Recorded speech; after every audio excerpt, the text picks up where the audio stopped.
오늘 우리에게 주시는 하나님의 말씀은 로마서 8장 12절에서 17절입니다. 이 신약성경 249페이지 로마서 8장 12절에서 17절입니다. 그러므로 형제들아 우리가 빚진 자로 돼 육신에게 져서 육신대로 살 것이 아니니라.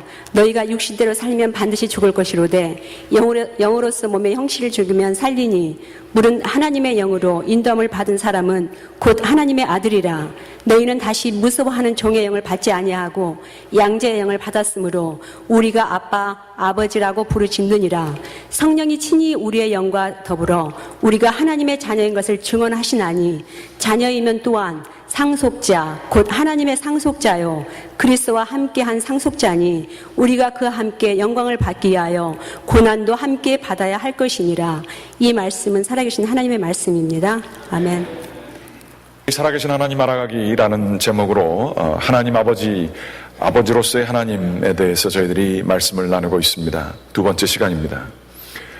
지난주에 하나님을 아버지라 일컫는 하나님 아버지, 이것은 주님께서 저희에게 주시는 특권이라 요한복음 1장 말씀을 보면서 혈통으로나 육정으로 나지 아니하고 영으로 난 자들, 즉 하나님으로부터 난 자들을 일컬어서 하나님의 아들이라 하고 하는 이름을 주셨고, 그것은 권세이다라는 말씀을 보았습니다.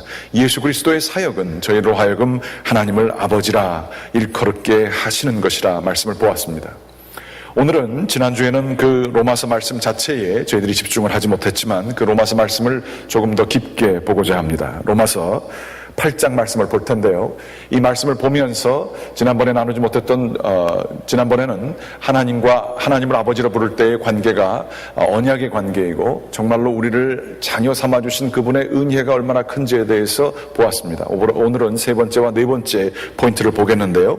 특별히 말씀을 집중으로 해서 보면서 나누도록 하겠습니다. 로마서 8장 12절서부터 14절까지 말씀 우리 봉독은 했습니다만 같이 한번 읽어보시면서 뜻을 생각해 보도록 하겠습니다. 같이 읽겠습니다. 그러므로 형제들아 우리가 빚진 자로 돼 육신에게 져서 육신대로 살 것이 아니니라.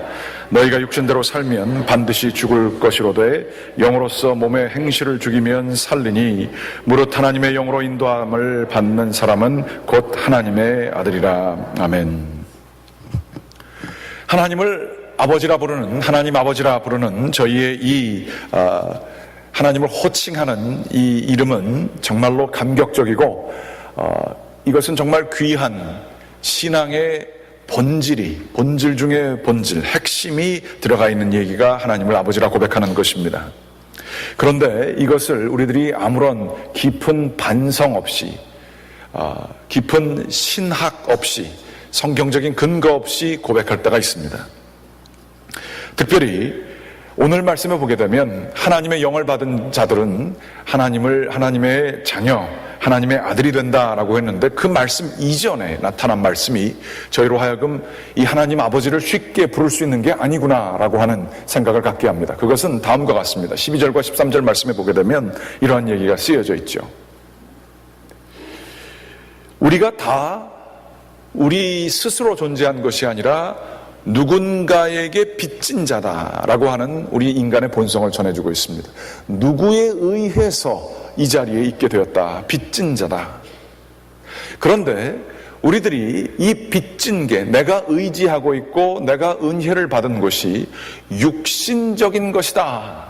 그래서 육신에게만 의지하여 살아가게 될 때는 그것이 13절 말씀에 보게 되면 육신대로 살면 그거는 죽음으로 이른다. 성경은 얘기합니다. 그러나 영으로 몸의 행실을 죽이게 되면 이 육신에 빚진 그 행태를 죽이게 되면 그리하여 참된 영 되신 그분께 의지하게 되면 산다. 그런 말씀이 쓰여져 있습니다.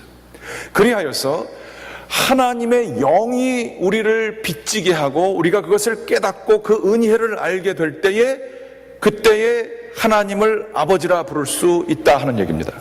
돌려서 얘기하면 살기를 완전히 육신의 삶에 따라 본능적 자아에 따라 세상의 정사와 권세, 세상의 법칙에 따라 살면서 하나님을 아버지라 부르는 행위는 어떻게 보면 하나님을 모독하는 행위다. 전혀 모르고 입술로만 하는 행위다라는 얘기가 여기에 쓰여져 있는 것입니다.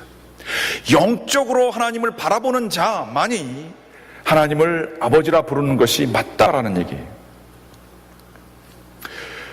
보이는 세계는 보이지 않는 세계에 의해서 이끌려 갑니다. 히브리서 말씀이죠. 보이는 세상을 이끌고 가는 힘을 우리는 그런데 잘 이해하지 못합니다. 그런데 진리는 보이지 않는 세계에 속한 것입니다. 눈에 보여지면서 일어나는 모든 것들은 그 보여지지 않는 흐름에 의해서, 그 힘에 의해서 좌우되게 되는 것이지요. 마치 파도가 오게 될 때에 파도를 탈 줄 아는 그 서핑하는 사람들이 그 파도의 물결 위에 떠 있는 것처럼 진리에 따라 사는 사람들은 정말 축복받고 아름다운 삶을 살 수 있습니다. 그 축복이라는 것은 세상적인 축복이 아니지요. 신령한 축복입니다. 그런데 이 보이지 않는 진리를 추구하기를 포기한 채로 눈에 보여지는 결과물들만 세상의 가치관에 의해서 추구하면서 사는 삶은 두려워하는 종의 영이라고 표현되어 있지만 늘 불안하고 늘 세상 속에 취해서 살지만 어디서 어디가 파도로 밀려올지 몰라서 조마조마한 상태로 불안한 상태로 살게 되는 것입니다. 믿을 만한 것이 자아의 판단밖에 없거나 믿을 만한 것이 내가 가지고 있는 어느 정도의 소유밖에 없게 될 때에 우리는 그것이 많게 될 때에 내가 좀 있다라고 착각하게 되지만 그 깊은 곳에는 불안이 자리 잡고 있는 것입니다. 믿는 사람들은 보이지 않는 세계의 진리를 추구하는 사람들입니다. 이것을 우리가 쉽게 판단할 수 있게끔 물리적인 세계에서도 그러한 원칙이 하나님께서 만들어 놓으셨습니다. 하나님께서 이 세상을 그 원칙에 따라 만들어 놓으신 것 같습니다. 언어가 실제를 만든다. 사람들은 이것에 동의하지 않습니다. 실제에 따라, 환경에 따라 내 말이 바뀐다고 생각합니다. 우리들이 생각하는 것은 주로 있는 현상을 보고 그것을 말로 우리가 표현한다고 생각합니다. 그러나 말 혹은 뜻, 말씀이 실제를 만들어낸다는 생각은 우리에게 익숙하지 않습니다. 이것이 우리들이 세상 사는 방식입니다. 현재 가지고 있는 힘이 다고요. 현재 가지고 있는 건강이 다고요. 눈에 보여지는 것들이 다입니다. 높은 자리가 다고요. 현재라고 하는 것에 집중해서 살고 있습니다. 그런데 이게 착각이라는 것이 우리의 조금만 과학이나 이런 것들을 보게 되면 드러납니다. 지난번에 제가 말씀을 드렸습니다만 물이 이렇게 떨어지게 될 때에 거기에 주파수를 쏘게 되면 물이 떨어지는 게 나선형으로 떨어질 때도 있고요. 아니면 이상한 지그재그로 떨어지는 그러한 모습들도 제가 보여드린 적이 있었습니다. 혹은 병에다가 밥을 집어넣고 한 달 동안 하나는 나쁜 말 하나는 좋은 말 하게 되었을 때 그 결과가 다른 것도 저희들이 보게 되었습니다. 최근에는 제가 또 하나 유튜브를 보게 됐는데요. 너무 신기했습니다. 까만 네모난 판 위에 그 가운데에 어떠한 주파수의 진동을 이렇게 줄 수 있는 기계를 설치해 놨습니다. 그래서 그 판이 주파수의 진동에 따라 움직이는데요. 그 위에다가 소금을 떨어뜨려 놓습니다. 그러면 주파수의 속도에 따라 그 소금이 자리를 잡거든요. 흔들리니까 주파수 때문에. 그런데 놀랍게도 소금이 그 자리를 잡는 게 어떠한 모형을 갖게 되는 거예요. 주파수가 올라가면 올라갈수록 그 모양들이 굉장히 다양하고 복잡하게 형성되는 것을 제가 봤습니다. 그러면서 거기 밑에 있는 타이틀이 뭐냐 하면 이 세상의 비밀은 이 주파수에 달려있다 이렇게 쓰여져 있는 걸 봤습니다. 저는 제가 성경을 알고 신학을 해서 그런지 몰라도 그 말씀을 이렇게 읽었습니다. 하나님이 세상을 말씀으로 창조하셨다. 말씀이라고 하는 소리가 실제를 구성한 겁니다. 이 소리라고 하는 보여지지 않는 것에 상당한 의지와 상당한 뜻과 디자인과 어떠한 내용이 담겨져 있다라는 그러한 얘기인 것입니다. 그래서 복잡한 세상 속에 살면서 이러한저러한 세상에서 들려주는 목소리에 걱정과 불안 그 목소리에 우리들의 몸이 상하게 될 때가 있지요. 그런데 물속에서 오래 그 물의 그 흐름에 따라 몸을 맡기게 될 때에, 아니면 자연 속에 몸을 맡기게 될 때에, 세상에서 만든 음식이 아니라 자연 오르게닉으로 나온 음식들을 먹게 될 때에 사람의 몸이 회복되어지는 경우도 많이 있는 것입니다. 이렇게 생각하면 조금만 유추하게 되면 세상의 종교와 도덕이 왜 생기는지를 알 수 있습니다. 끊임없이 비판하기를 좋아하는 사람들이 있습니다. 불안해하는 사람이 있습니다. 남들에게 비난의 화살을 돌리는 사람들이 있습니다. 그 사람에게서 나오는 주파수가 굉장히 어둡고 혼돈을 주는 주파수일 경우가 많이 있습니다. 자기의 것만을 생각하며 남들을 착취하는 주파수를 내는 사람들도 있습니다. 남들을 불편하게 하는 주파수를 내는 사람들이 있습니다. 그런데 그러한 삶을 살게 되면 실제를 그렇게 구성을 하게 되고, 그 실제가 또 그 사람에게 그런 영향을 미쳐서 남을 비판하면 자기도 그거에 따라 비판받게 되는 겁니다. 아주 간단한 논리입니다. 그런데 남을 복을 주게 되면, 어떤 사람 보면 건강한 사람 있죠. 힘들고 어려운 상황 속에서도 감사할 줄 알고 좋은 거를 바라보는 사람들 있죠. 그러면서 복을 끼치는 사람들이 있습니다. 세상에 축복을 나눠주는 사람들이 있고 덕을 끼치는 사람들이 있습니다. 남이 자기에게 잘못을 해도 품어 안을 수 않는 사람들이 있습니다. 어떤 결과가 나타나죠? 좋은 실제를 만들게 되고, 그 좋은 실제가 자기에게 영향을 또 주게 됩니다. 성경 말씀은 전혀 아니지만 웃으면 복이 와요, 뭐 이런 얘기 다 거기에 진리가 들어가 있는 거예요. 그런데 이것은 눈에 보여지는 물리적인 세계의 질서고, 이것을 원칙으로 삼은 게 세상의 도덕과 세상의 종교입니다. 이러한 요소가 기독교에도 있죠. 그러나 기독교는 거기에서 끝나지 않습니다. 물리적인 세계 말고 보여지지 아니하는 묵시적인 세계를 바라보게 합니다. 오히려 이 세상 속에 빠져 있고 세상 속에 있는 것들에 취하게 되었을 때의 참 본질을 깨닫지 못하게 하는 그러한 우상들이, 세상에 빠져 있는 것 자체가 우상에 따라가는 삶이 될 수 있다는 것을 얘기하는 것이죠. 오히려 이 세상적인 것들을 끊어내야 참된 보여지지 않느냐는 의지와 디자인과 구체적인 모습이 담겨져 있는 하나님의 음성을 들을 수 있다라고 생각하는 사람들이 저희들입니다. 이 물리적인 세상 속에서 묵시적인 세상 속으로 들어갈 수 있는 것은 물리적인 세계를 파괴해야만이 가능하다라고 하는 얘기, 이것이 굉장히 어려운 얘기 같지만, 이게 쉽게 얘기해서 십자가를 지는 삶, 자신을 부인하는 삶입니다. 그 얘기가 오늘 나타난 말씀이에요. 육신대로 살면 죽게 될 것이요, 오히려 생명 자체를 주시는 그 생명의 근원 되시는 그분, 그 영적인 세계, 거기로 들어가기 위하여 몸의 행실을 죽이게 되면 하나님의 영과 관련이 될 뿐만 아니라 하나님의 아들이 되게 된다, 자녀가 되게 된다, 이 말씀인 것입니다. 세상에 애착을 가지고 있었던 것들, 나를 나되게 했던 것들, 내가 자존심을 세우게 하였던 세상의 물건들, 세상의 사건들, 세상의 인맥들, 이런 것들이 끊어져 나가버리게 될 때에 이게 파괴적인 것 같고 어려운 것 같아도요, 그거를 깨게 될 때에 우리는 하나님의 세계를 바라볼 수가 있어요. 참 이상해요. 그 역사하심이 하나님께서 이스라엘 백성에게 보여주신 거예요. 하나님께서 정말로 사람들에게 좋은 것을 먹이실 수도 있었지만 40년의 광야 생활 동안에 왜 아무것도 없는 데서 만나를 주셨을까요? 자꾸만 세상 것을 바라보게 되면 하나님이 주인이신지를 못 바라보게 되니까 사막에 가서 불가능하다고 생각할 때 하나님께서 뭘 주실 때, 아, 이게 하나님이 이끄시는구나, 세상을 규정하는 게 하나님이구나를 그때 깨닫게 되는 거예요. 기도원에 왜 300용사, 왜 300명 가지고 싸우게 하셨을까요? 더 많이 하게 안 했을까요? 뭐 간단한 얘기입니다. 300명 가지고 수만 명을 대적해서 이겨야, 아, 이게 하나님이 계시구나, 그래야 사람들이 깨닫기 때문에 그렇습니다.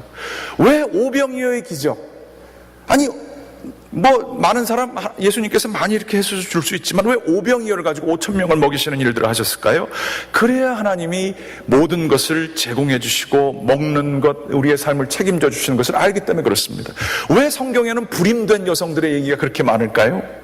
안 되는 줄 아는데 하나님이 생명을 주셔서 생명의 근원이 하나님을 깨닫게 하기 때문에 그렇습니다. 이거를 깨닫는 사람들이 자기의 삶 속에서 믿음이 제대로 생깁니다. 달리 얘기하면 자신의 세계가 파괴되고 그래서 정말 믿을 것은 하나님밖에 없는 것을 정말 불가능인데, 이거 안 되는 일인 줄 알았는데, 나 끝난 줄 알았는데, 믿을 분이 그분밖에 없고 그분이 나를 살려준 경험이 있는 분들은 확실한 믿음이 있어요. 근데 기본적으로 베이스라인서부터 나는 뭐 종교는 뭐 기독교 정도로 세트를 하고 세상적인 것도 성공하고 교회에서도 뭐 어느 정도 성공하고 이런 식으로 시작하는 분들은 두 개를 혹시 가진 것처럼 보일지 몰라도 신앙의 가장 근원적인 거를 모르는 겁니다. 종교적일지 몰라도 살아계신 하나님은 모르는 겁니다. 우리의 생활이, 신앙이 왜 힘이 없고 한국의 기독교가 왜 지금 무너집니까? 한국 기독교가 너무 부자가 됐어요. 하나님 별로 의지하지 않고도, 기도 열심히 하지 않고도 교회 안에 힘이 많아요. 그래서 그게 하나님을 의지하게 하는 것을 방해하는 거예요. 육신에 따라 살기 때문에 죽는 거고 무능한 겁니다. 그러나 가난한 중국 교회나 어려운 가운데 주님만을 의지하게 될 때, 주님이 불가능한 것 보이는 상황에서 역사하시는 것을 보게 될 때 사람들은 하나님을 찬양하게 되고 참된 음성, 참된 말씀, 생명을 주시는 하나님을 찬양하게 되어 있는 것입니다. 근데 그게 부자 나라에선 힘들어요. 잘 먹고 잘 사는 사람들은 자기의 세계가 파괴된 경험이 없기 때문에 하나님께 전적으로 의지하는 참된 생명이 뭔지를 모른다 하는 얘기예요. 그러므로 입으로는 하나님을 아버지라 부를지 모르지만 그 고백은 텅 빈 공허한 고백이 돼버리는 것입니다. 그러므로 우리의 삶이 육신적인 것들이 깨어지는 게 나쁜 것만이 아닙니다. 아니, 육신적인 것이 깨어지는 것이, 그래서 하나님을 만나게 되는 것이 우리에게 은혜고 축복일 수도 있습니다. 어떤 분이 그러셨대요. 자기가 사업을 하는 게 쫄딱 망했답니다. 근데 나중에 주님만 의지하면서 회복이 됐는데 그분이 나중에 고백하기를, 제가 진짜 망하기를 잘했습니다. 제가 망했기 때문에 진짜로 망하지 않았지, 안 망했었으면 나 완전히 망할 뻔했습니다. 그런 얘기를 하셨대요. 그게 상당히 의미가 있는 거예요. 성공만 하신 분들은 망하는 축복이 있게 되기를 간절히 기원합니다. 그래야 하나님을 봅니다. 영원한 것의 진정한 의미를 봅니다. 우리는 인간이라 이 세상 속에 완전히 취해서 삽니다. 내 기준으로 종교 생활도 정해서 삽니다. 전적인 순종? 그거는 뭐 힘들고 어려운 사람이나 좀 하라 그러고, 나는 좀 특별해가지고 대충 믿어도 하나님이 특별히 봐주시고 이 세상에서도 잘 살게 하는 은혜가 나한테는 있다.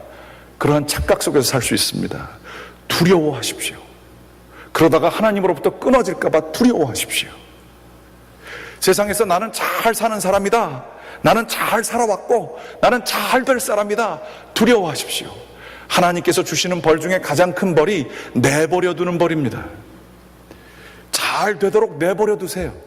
세상에서 사기를 쳐먹고 쾌락을 추구하고 세상 명예 다 버리고 사람들한테 존경받게끔 다 해주는 그 축복이 좋아 보이지만 하나님의 줄을 하나님이 끊어버린 경우에 그러한 축복일 수도 있는 것입니다.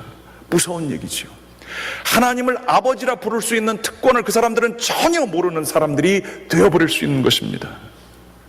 그러므로 고난 속에 고난 자체가 축복이라 얘기하는 것은 무슨 뭐 잘못되는 것일 수 있지만, 고난을 통해서 하나님은 우리에게 영원한 것을 바라보게 하시는 은혜를 내려주시는 분이신 것입니다. 정말로 아멘이세요? 고난 당하면 우리들은 그것만 바라보지 않습니까? 하나님을 바라봅니까? 우리 잘 못해요. 잘 못해요. 우리 주 예수 그리스도는 누구실까요? 우리 예수님께서는 기적의 권세를 베푸실 수 있는 능력이 있으셨어요. 힘으로도 세상을 정복하실 수 있는 파워가 있으셨어요. 하나님과 동등된 지위를 가지고 계셨어요. 그러나 예수님은 자기를 깨어 내려놓으십니다. 예수님은 하나님의 자녀가 된 권세가 무엇인지 그것을 다 누리셨습니다. 그런데 마지막에 십자가에서 하나님을 아버지라 부르지 아니하고 유일하게 나의 하나님 나를 어찌 버리셨나이까, 그렇게 얘기를 하셨어요. 이게 무엇일까요? 자기가 깨어져서 하나님으로부터의 관계가 깨어져야 되는 우리들을 위하여 자기가 그 짐을 짊어지시고 세상 속에 버려주시고 대신에 자기가 깨어지사 우리에게, 그분을 믿는 모든 자들에게 하나님의 자녀가 되는 권세를 주시기 위하여서 십자가에서 그렇게 버려주신 것입니다. 우리가 당연히 느껴야 될, 내 인생은 이렇게 버려진 인생이구나. 나는 절대 존중받는 인간이 아니구나. 나는 낭비된 인생이구나. 내 인생은 실패구나. 이렇게 살다가 죽는 날만 기다리는 거구나 라고 생각하는 마음을 가져야 되는 그 모습이 우리의 모습이어야 될 텐데, 예수님은 그것을 대신 짊어주신 것입니다. 우리는 예수 그리스도의 깨어지심을 통하여 우리는 나음을 입게 되었고, 예수 그리스도의 그 깨어지심 때문에 우리는 생명을 얻게 되었던 것입니다. 골로새서의 말씀에 있는 것처럼 우리의 생명은 위의 것에 있는 것을 찾으라, 땅에 있는 것을 찾지 말라라고 하는 말씀이 있습니다. 우리의 생명은 그리스도와 함께 위에서 숨겨져 있다라고 하는 그 말씀이 있습니다. 그런 것처럼 우리 주 예수 그리스도를 통하여 우리는 아버지라 고백하게 되는 것, 육신의 것을 부인하고 십자가의 짐을 가지고 사는 것, 이것을 통해서 하나님을 진정으로 아버지라 고백할 수 있게 되는 것입니다. 그러므로 하나님을 아버지라 부르는 것에 축복된 삶이 의미하는 세 번째 것, 지난주에 이어서 보게 되면 그것은 고난 속에서도 확신을 가지고 사는 삶을 의미하는 것입니다. 하나님께서는 우리의 아버지가 되시기 때문에 결코 우리에게 필요 없는 고난을 주시지 않는다는 확신을 하나님을 아버지라 믿는 사람들이 갖게 되는 것이죠. 고난 속에서 왜 이런 일을 나에게 주셨습니까? 하나님 나를 버리시는 겁니까? 나를 얼굴을 돌리시는 것입니까? 라고 물어보는 것이 아니라 나의 진정한 아버지가 되시는 그분을 알기 때문에 결코 이것이 우연이 아닐 것이고, 이것이 나에게 필요해서 주님께서 주시는 그러한 주님의 나의 연단 과정이고, 나에게 또한 필요한, 내가 지금 이해 못하지만 그러한 과정일 것이라 이해하게 될 때에 우리는 고난 속에서도 확신을 가지게 되는 것입니다. 예수님께서는 말씀하시기를, 사랑하는 자녀에게 그 어떤 아비가 떡을 달라고 할 때 돌을 줄 것이며 생선을 달라고 할 때 뱀을 줄 것이냐 얘기를 하셨습니다. 하나님의 아버지시라고 하는 그 참된 관계, 눈에 보여지지 않는 고난이 이게 왜 와야 되는지 이해 못하는 상황 속에서도 보여지지 않은 영에 의해서 주님께 이끌리게 될 때에, 내가 하나님의 자녀가 되게 될 때에는 고난을 이길 수 있는 확신이 있게 되는, 강하고 담대함을 가지고 살게 되는 축복이 있게 되는 것입니다. 그게 하나님 아버지라 부를 때의 의미 속에 들어가 있는 거죠.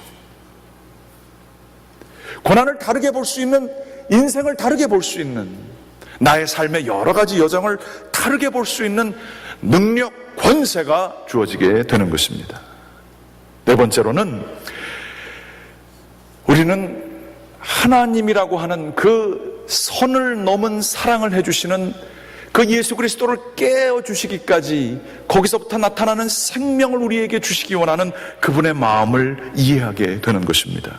이것을 받으면 우리들의 인생의 세상을 바라보는 방식도 달라지게 됩니다.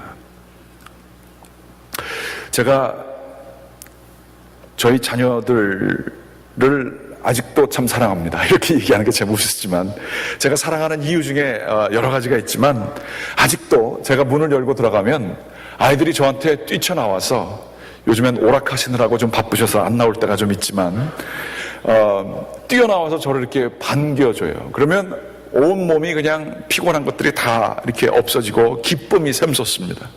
근데 제가 이런 생각을 늘 가지고 있었는데, 제 친구 목사와 얼마 전에 만났는데, 제 친구 목사는 더 하더라고요. 제 친구 목사는 자기 딸이 1시간 떨어진 대학을 다닌다는 것입니다. 그래서 주말이면 이제 이렇게 데리고 오고, 주 초에는 이제 데려다 주고 하는데, 1시간을 열심히 이제 데려다 줬다는 거죠. 이제 월요일에 좀 쉬는데도 학교에 가야 되니까 데려다 줬답니다. 근데 딱 내리려고 하는 순간, 아빠! 자기 지갑을 안 가져왔어. 그러더라는 겁니다. 갑자기 막 밑에서부터 뭐가 올라오더래요.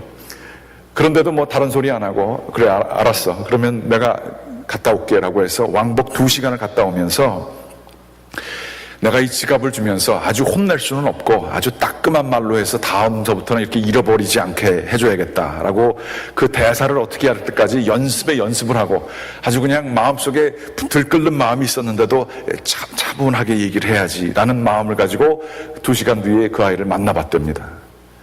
그런데 기숙사에서 그 아이가 딱 나오는데 환한 얼굴을 하면서 그 큰 녀석이 말만한 그 딸이 자기를 확 안으면서 아빠가 최고야 그러더라는 거예요. 근데 그 아버지가 이거 혼내야지라고 했던 그 생각이 모두 다 사글이 없어지더라는 겁니다. 그래, 지갑 여기 있다, 한 주일 잘 지내라 그러고 왔다는 거예요.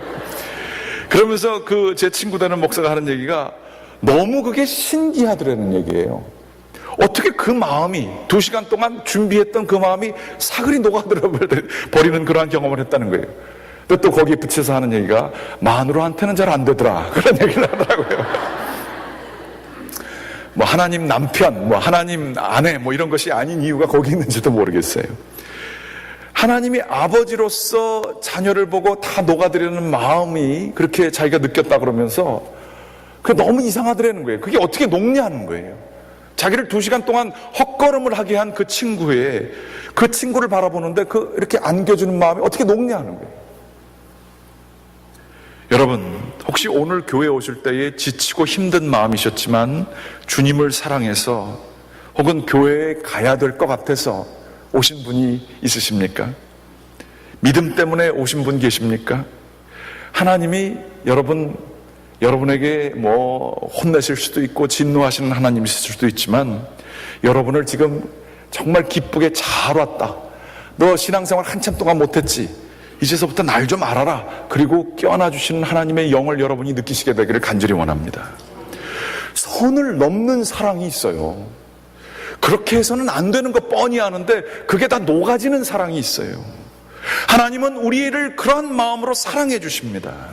아니, 자신의 정말로 귀한 독생자 예수를 내어버리셔서 우리를 사랑하시는 그 정도의 상상을 할 수 없는 선을 넘는 사랑으로 우리를 사랑해 주시는 사랑이 저희 가운데 있어요. 그런데 이 사랑을 느끼면 어떻게 되시는지 아십니까? 세상이 얼마나 불안합니까? 믿었던 사람인데도 이 순간의 이익 때문에 관계를 저버리는 사람들이 얼마나 많습니까? 우리가 힘들고 어려운 삶을 살게 될 때에 아무도 도와주지 않는 것처럼 느껴질 때가 얼마나 많습니까? 속마음을 털어놓고 얘기할 상대가 어디 있습니까? 참 인생 외롭고 어렵고 불안하지 않습니까? 육신대로 살게 되면 그렇지 않습니까? 정말로 누구를 의지합니까? 가족에게는 마음 놓고 다 얘기할 수 있나요? 우리의 고민을 정말로 어디한테 의지할 수 있나요? 나를 무조건적으로 받아줄 사람이 과연 얼마만큼 되나요? 너무 힘들지 않나요? 세상 살기가 그렇지 않나요? 종의 영입니다. 그러나 하나님 아버지가 나를 선을 넘어서서 이렇게 사랑해 주시는 사랑을 경험하게 되면 세상이 다르게 보입니다. 이 사랑을 정말로 느끼고 하나님 아버지의 그 사랑을 아는 사람들은 세계관이 바뀌어지면서 다른 사람들도 그렇게 대해할 수 있는 능력을 얻게 됩니다. 용서할 수 없는 인간, 나를 2시간이 아니라 수많은 세월 동안을 분노를 일으키게 하는 그 사람을 보고도 하나님을 아버지라 고백하기 때문에 사랑할 수 있는 아버지의 마음이 생길 수 있습니다. 교회를 통하여 하나님께서 간절히 원하는 것이 그것입니다. 그리스도 예수의 심장을 가지고 세상을 바라보게 되기를 원하십니다. 자기를 십자가에 못 박은 저 사람을 통하여 저들이 아무것도 알지 못해서 그렇습니다. 하나님을 아버지라고 고백하는 영으로 우리를 하나님의 아들 되게 하는 영을 받은 사람들은 세상을 그렇게 바라볼 수 있고 그것을 실천할 수 있는 능력이 주어지는 것입니다. 육신적으로는 안 돼요. 내 도덕으로는 안 돼요. 나를 아프게 한 사람들은 당연히 벌을 받아야 돼요. 그래야 정의가 이루어지는 것 같아요. 하지만 우리 주 예수 그리스도를 깨어지시사 그 깨어짐을 통하여 들려지는 음성이 있으니 그 음성은 너는 내 사랑하는 아들이니라 딸이니라 내가 너를 사랑하노라. 이 음성을 들을 때에 세상을 다르게 바라볼 수 있고 그 사랑을 실천할 수 있는 저희가 될 수 있습니다. 원하옵고 기도하옵기는 이것이 세상을 구성하는 참된 영적인 메시지, 이것에 귀 기울이시고 거기에 빚진 자로 살아가게 되는 하나님을 아버지라 고백하는 저와 여러분들 되시기를 주님의 이름으로 간절히 기원합니다. 기도하시겠습니다. 아버지 하나님, 감사합니다. 주님의 사랑으로 주님께 영광을 올려드립니다. 그 음성 듣게 하여 주시옵소서. 세상을 구성하고 있는 참된 최고의 본질적인 이 음성, 하나님이 저희의 아버지 되시는 그 음성을 예수 그리스도를 통하여 듣는 자들에게 역사하여 주시옵소서. 세상의 음성들이, 세상의 목소리가, 믿지 못할 나만의 고집된 목소리가 저희들을 지배하고 있습니다. 회개하게 하시고 세상의 영광을 추구했던 것들을 내려보게 하시고 하나님을 사랑하기에 심지어 고난까지도 자기를 부숴버리는 그러한 고난의 영광까지도 참여하게 되는 저희들에게 인도하여 주시옵소서. 예수 그리스도의 이름으로 기도드렸습니다. 아멘.